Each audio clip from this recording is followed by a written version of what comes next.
전공은 저 이렇게 말하면 다 놀라시는데 그때 깨달았죠. 이제 내가 무슨 짓을 하고 있었나. 이메일을 보낸 처음에 씹혔어요.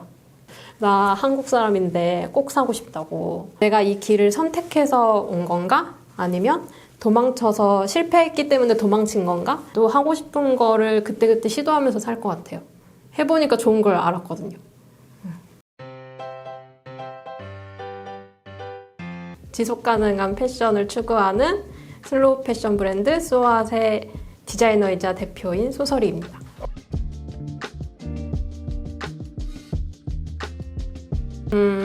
제가 어렸을 때부터 언니랑 1살 차여가지고 이건 좀 개인적인 건데 제 옷을 잘 안 사주셨어요. 부모님이 항상 언니한테 입히고 저는 물려 입고 이러니까 너무 제가 입고 싶은 게 많은데 안 사주시니까 그래가지고 되게 고등학교 때부터 차라리 내가 입고 싶은 걸 만들자 이랬던 것 같아요. 공부도 열심히 하긴 했는데 공부를 너무 열심히 하다 보니까 어느 날 번아웃이 온 거예요.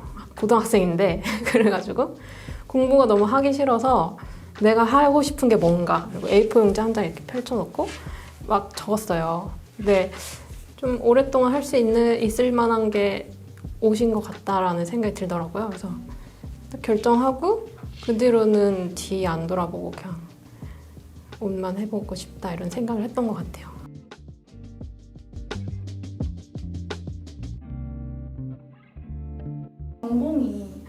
전공은 저 이렇게 말하면 다 놀라시는데 원래 물리학 전공했고요. 그리고 복수 전공으로 의류학 했어요. 대박. 특이하죠? 그건 고등학교 때부터 하고 싶었는데 이제 저는 이제 가족들 반대도 되게 심했고 좀 안정적인 걸 추구하시는 분들이어가지고 부모님들이 저한테 그런 걸 왜 하려고 하냐부터 시작해서 담임 선생님까지 저 불러가지고 호되게 혼났어요. 의류학 같은 거를 왜 하려고 하냐. 그래서 그냥 성적 맞춰서 물리학과를 갔는데 가니까 그 학교에 의류학과가 있더라고요. 그래서 몰래 복수 전공 하다 이제 들킬 수밖에 없잖아요. 과제를 하려면. 그래서 그냥 한다, 취미로 한다.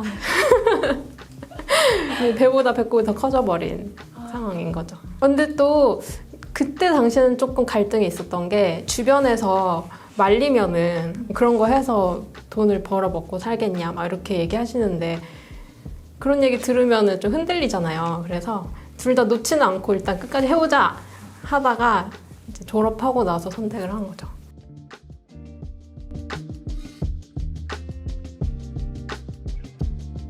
스왓 하면 보통 되게 어쩌라고 이런 느낌이잖아요. 좀 반항적이고 근데 이게 어떻게 보면 좀 하기 힘든 말이잖아요. 스왓?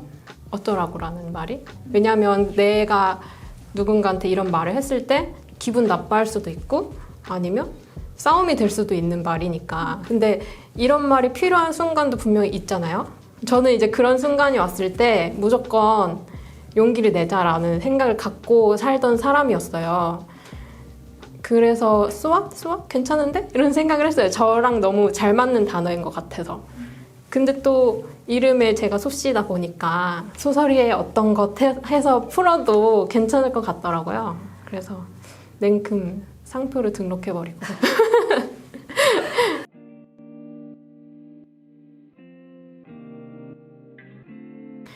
여성복을 하기 시작했는데 그 당시에 제가 만든 옷을 이제 사람들한테 보여주면서 이런 옷을 만들었다, 뭐 입어봐라 이런 식으로 했는데 사람들이 다들 똑같이 하는 말이 예쁜데 나한테 안 맞겠다 이런 소리더라고요. 근데 제가 옷을 유독 작게 만든 게 아니고 되게 실무에서 회사에서 배운 사이즈 체계로 옷을 만든 건데 그걸 못 입는 사람이 너무 많더라고요. 그때 깨달았죠. 이제 내가 무슨 짓을 하고 있었나.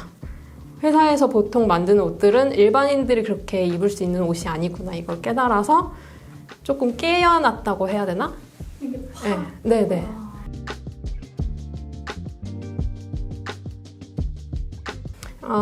일단 뭐 재고 걱정은 그걸 제가 타파하기 위해서 펀딩을 시작한 건데 재고는 제 생각을 좀 실현시켜줄 수 있는 공장을 열심히 찾아다녔고요. 사이즈 좀 많아도 괜찮은데.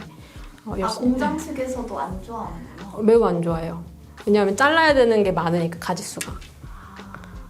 그래서 이제 공장과의 관계 때문에 이런 뭐 무신사나 이런 데 들어가 있는 작은 브랜드들은 공장과의 관계 때문에 사이즈가 적은 경우도 분명히 있을 거예요. 아마 싫어하셔가지고.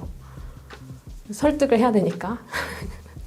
그래가지고 많이 찾아다녔고, 저희도 좀 위험 부담이 크긴 커요. 크긴 큰데, 어떻게 보면 누군가 한 명은 해야 된다고 생각을 했어요. 그래야 그게 사람들이 그걸 좋아하고 열광을 하면, 만약에 이제 저는 굉장히 작은 움직임이지만 사람들이 그걸 좋아해 준다면 따라하는 사람이 분명히 생길 거고, 이게 당연해지지 않을까라는 아주 뭐라 해야 되지? 아주 커다란 꿈을 갖고 펀딩을 했는데, 옷을 만들면서 면이라는 것 자체가 환경오염이 되게 심하다는 걸 그때 처음 알았어요. 만들고 나서. 그래서 이제 환경에 관심이 좀 생기게 돼요.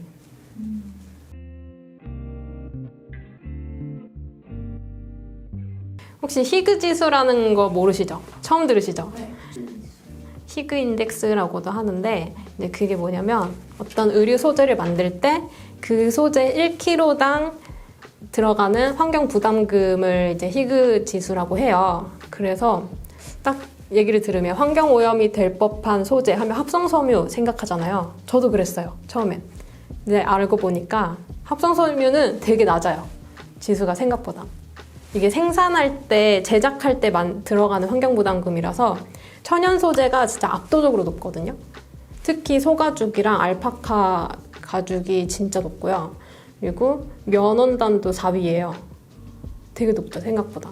왜 그런가 찾아봤더니, 걔를 입을 수 있는 소재로 가공을 하려면 거기에 들어가는 처리 약품들이 굉장히 환경을 오염시킨다고 하더라고요. 근데 또 소가죽이나 알파카는 소를 키울 때 드는 환경 부담금까지 계산을 한 거예요. 가축을 키울 때. 그리고 어마어마하겠네. 네. 그리고 면원단은 면이 목화가 재배가 진짜 어렵대요. 그래서 면을 수확하기 위해서는 엄청난 뭐라 해야 되지? 뭐라고 하죠? 네, 농약 같은 것도 엄청 많이 쓰고 살충제를 진짜 많이 쓰고, 그러지 않으면 면이 수확이 안 된대요. 네, 좀 몰랐어요, 저도.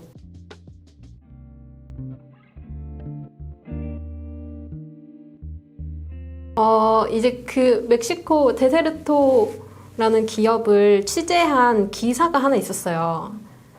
찾아보니까 너무 마음에 들더라고요.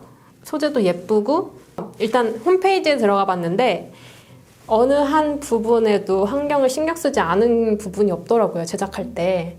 그래서 이메일을 처음에 씹혔어요.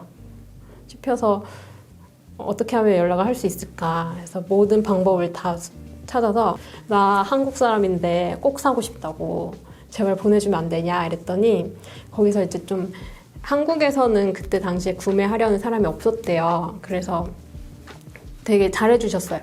대답도 잘 해주시고 1m만도 구매할 수 있다고 하시고, 지금은 좀 거기서 단골로 인정해 주셨어요.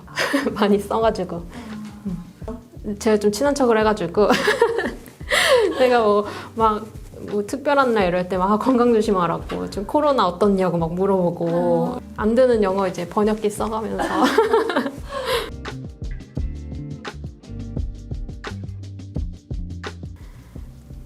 추상적이라서 쓴 게 맞긴 해요.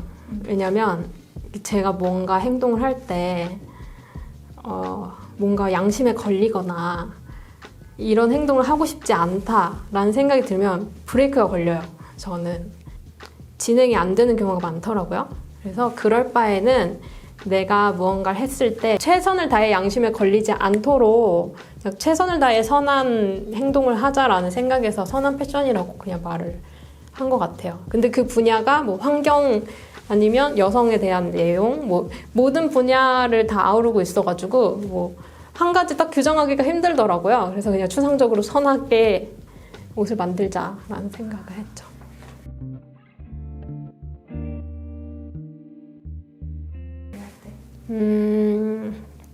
공감을 얻었을 때, 인 것 같아요. 막 누군가는 많이 팔렸을 때 막 이렇게 생각할 수도 있는데 제가 한 행동에 대해서 맞다고 해주고 사람들이 공감해줬을 때가 제일 좀 희열을 느끼는 것 같아요.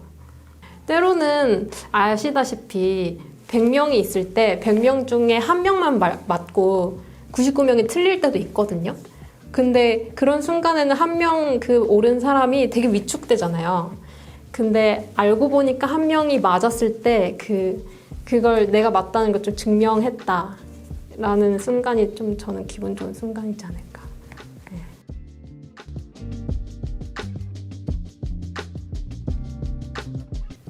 저는 좀 뭔가 행동을 할 때 제가 하고 싶으면 무조건 해야 되는 사람인데 주변에서 그거 아니다. 다른 사람들이 안 하는 걸 왜 자꾸 하려고 하냐라는 말을 되게 많이 들었어요. 그래서 저 자신 안에는 되게 그런 믿음이 있고 이 길이 맞다는 확신이 있어도 주변에서 자꾸 그런 소리를 들으니까 그때 당시에는 너무 힘들어서 내가 이 길을 선택해서 온 건가? 아니면 도망쳐서 실패했기 때문에 도망친 건가?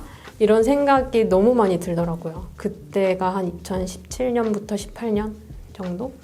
흔들리셨구나. 네, 많이 흔들렸어요. 그냥 아예 취직을 다시 해볼까라는 생각으로 그냥 아무 계획 없이 그냥 여행을 떠났거든요. 한 달 정도. 그래서 산티아고 순례길을 좀 걸었는데 한 달 정도 걸었는데 그러고 나니까 왜 주변에 신경을 쓰고 살았지 내가? 라는 생각이 들더라고요.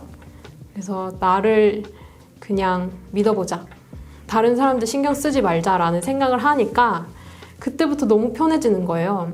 주변에서 저한테 뭐라고 하든 별로 들리지도 않고 내가 맞아 약간 좀 불도저처럼 내가 맞아 내가 맞다고 생각하는 대로 하자 하다 보니까 맞더라고요. 가지고 그나마 쌓아왔던 거를 다 버리고 혼자서 다시 시작해야 됐어요. 2019년쯤에. 근데 마음은 너무 편했어요.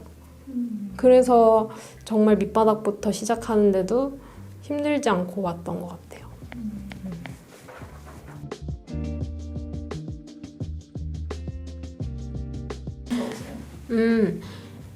처음엔 무섭죠.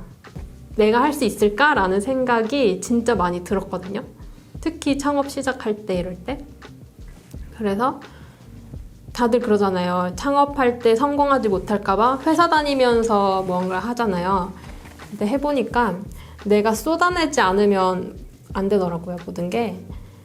그래서 하다 보니까 무섭지 않아졌어요. 왜냐면 쏟아내면 되니까. 되는 거 알고 있으니까. 네.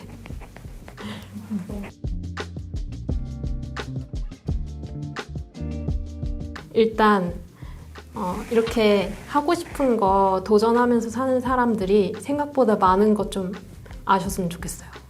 왜냐하면 다들 용기를 못 내잖아요.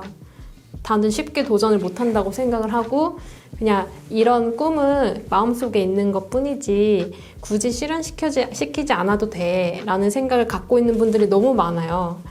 근데 도전을 해보면 도전하면서 사는 사람 진짜 많거든요. 아, 나는 지금까지 너무 안 이랬구나 라는 생각이 들 정도로 도전을 하기 시작하면 그런 분들을 되게 많이 만나게 돼요. 그러면 좀 힘이 생기겠죠?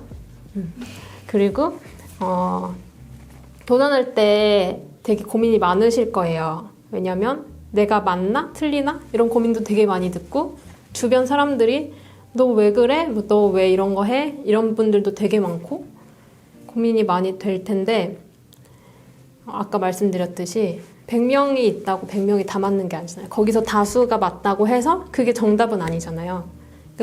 내가 3번 생각했는데 이게 맞다 싶으면 그냥 하세요.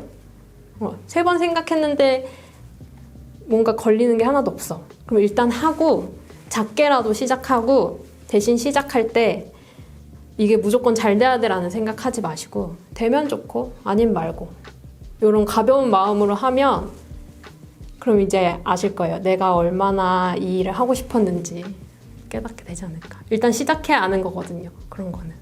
30대쯤 되면 아니면 20대 후반쯤 되면 다들 정착해야 되고 아니면 인정받아야 되고 회사 다니면서 돈 많이 벌고 이게 맞는 거 아니냐라는 사람 진짜 많아요. 근데 저는 생각해보면 40대가 돼도 50대가 돼도 하고 싶은 거를 그때그때 시도하면서 살 것 같아요.